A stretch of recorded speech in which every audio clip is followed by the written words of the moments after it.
3 number का question आ जाता है और जनरल एंट्री गलत हो जाती है। तो ध्यान से देखिए दोनों कंडीशन, सबसे पहले डेप्रिसिएशन कैसे निकाला जाएगा और परसेंटेज रेट कैसे निकालेंगे। 2 नंबर में या 3 नंबर में आ जाता है। ऐसे 3 नंबर में जनरल एंट्री आ जाती है, क्या कहता है, ऑन 1 अप्रैल 2023 एक फर्म ने परचेज करी एक मशीन।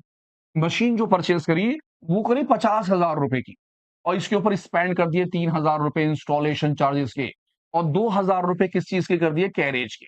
इस तरह से उस कंपनी ने 5,000 रुपए का खर्चा कर दिया। जीएसटी, इसके ऊपर जीएसटी दे रखी है, और जीएसटी जो है क्या है, सीजीएसटी और एसजीएसटी। आपने जीएसटी के चैप्टर में पढ़ा होगा कि सीजीएसटी एसजीएसटी जो होती है वो हमारी कब होती है, जब हम सेम स्टेट में काम कर रहे होते हैं। तो इसका मतलब परचेज हमारी जो हुई है वो सेम स्टेट से हुई है। और जीएसटी का रेट जो है कितना परसेंट दिया इन्होंने, 9% ईच, दोनों पे 9% लगाना है, और जनरल एंट्री कर दी है। अब जनरल एंट्री के लिए सबसे पहले मुझे देखना पड़ेगा कि मेरी जो मशीन है उसकी कीमत कितने की है। मैंने कहा जी मशीन जो परचेज करी वो तो 50,000 रुपए की करी थी, लेकिन इसके ऊपर जो एक्सपेंसिस हो गया मेरा, जो खर्चा हुआ, वो खर्चा मेरे पास कितने का हो गया, 5,000 रुपए का खर्चा। 3,000 रुपए का ये और 2,000 रुपए का ये। इस तरह से जो मुझे मशीन बैठी वो कितने रुपए की बैठी, 55,000 रुपए की। जैसे कि अभी मैंने पीछे वाले अकाउंट्स में काम करा, मैंने जो मशीन थी उसके अंदर एक्सपेंसिस को प्लस कर दिया था, और मेरी मशीन की कीमत दोनों मिला के 55,000 की बैठी।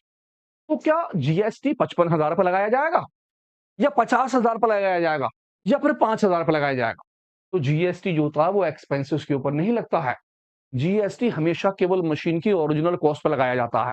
इसका मतलब ये हुआ कि मेरा जीएसटी जो लगेगा वो 50,000 के ऊपर लगेगा जीएसटी, ना कि 55,000 के ऊपर। यही गलती सबसे ज्यादा होती है जनरल एंट्री में।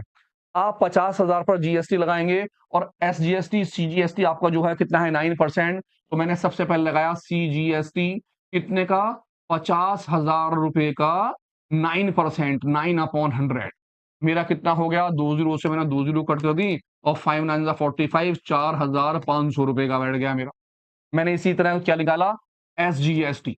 एसजीएसटी की भी सेम रेट थी, मैंने 50,000 के ऊपर 9% निकाल लिया। सेम अमाउंट कितनी की आ गई, 4,500 रुपए की।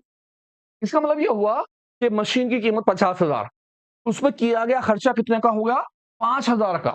मशीन बैठी 55,000 की, और जीएसटी बैठे 4,500, 4,500। अब जनरल एंट्री में कैसे लिखा जाए, तो ध्यान से जनरल एंट्री देखिए। देखिए जनरल एंट्री में कैसे लिखा जाएगा। जनरल एंट्री का column, date, particular, ledger folio, debit और क्रेडिट। जो भी डेट उसने आपको दे रखी होगी आप वो डेट लिख लेंगे यहाँ पर, 1 अप्रैल जो भी ईयर दे रखा होगा। मैंने 2025 लिख दिया। आपने मशीन परचेज करी, आप लिखेंगे machine account debit, machine accounts debit.